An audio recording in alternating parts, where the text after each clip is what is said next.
l'économie et des finances de la République du Niger, Excellence, Monsieur le ministre de l'économie et des finances de la République du Mali, Monsieur le secrétaire permanent de l'OADA, Monsieur le président des commissions nationales OADA du Mali et du Niger, Mesdames et Messieurs,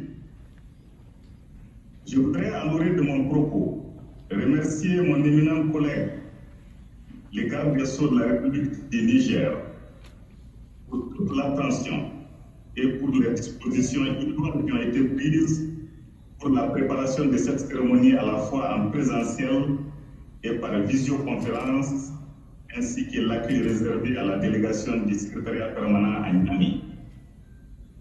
Je voudrais également rendre hommage à la République Guinée-Équatoriale,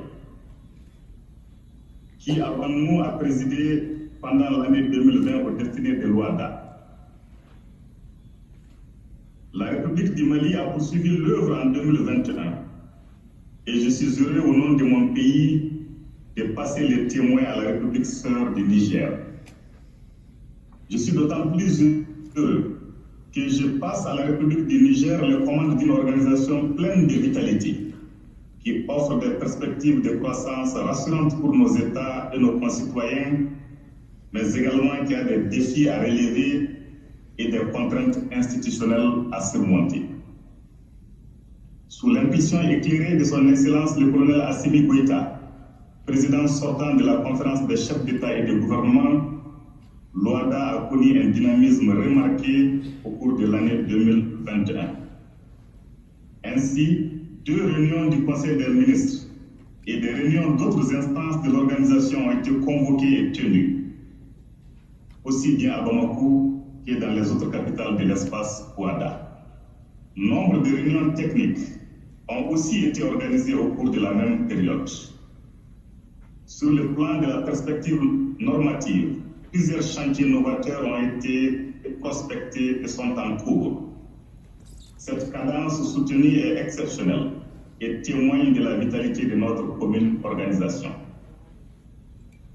Ce dynamisme de la vie institutionnelle s'est traduit par des résultats concrets.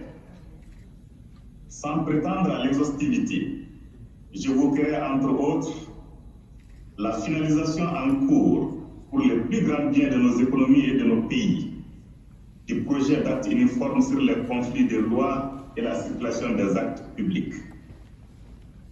L'étude exploratoire sur les transactions électroniques, la révision de l'acte uniforme portant sur les procédures simplifiées de recouvrement des créances et les voies d'exécution, les modélisations contractuelles, la mise en place de la stratégie du marché de l'arbitrage, les rapprochements OADA-Union africaine dans le cadre de la ZLECAF et le projet de texte relatif à la comptabilité des entités à but non lucratif qui vient combler un vide juridique dans notre espace juridique intégré.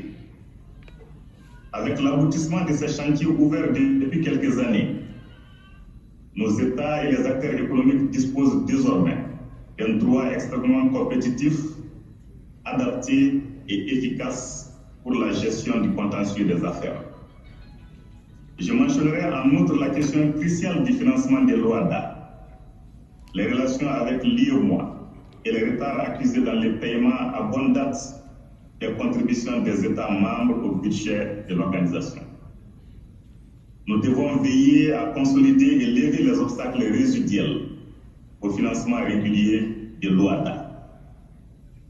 Je relèverai enfin la pacification du climat social au niveau de l'OADA par la mise en place prochaine d'un comité des sages au niveau du Conseil des ministres de notre organisation. Tout cela a été possible grâce à l'engagement, à la disponibilité et au sacrifice des hommes et des femmes qui animent le secrétariat permanent de l'OADA sous le leadership éclairé du professeur Emmanuel Sidibi Darakoum. Chers professeurs, à vous et à l'ensemble de votre équipe, je voudrais dire grand merci pour votre accompagnement de qualité. Je voudrais vous exhorter à accompagner la présidence du Niger avec le même dévouement, avec les mêmes sacrifices.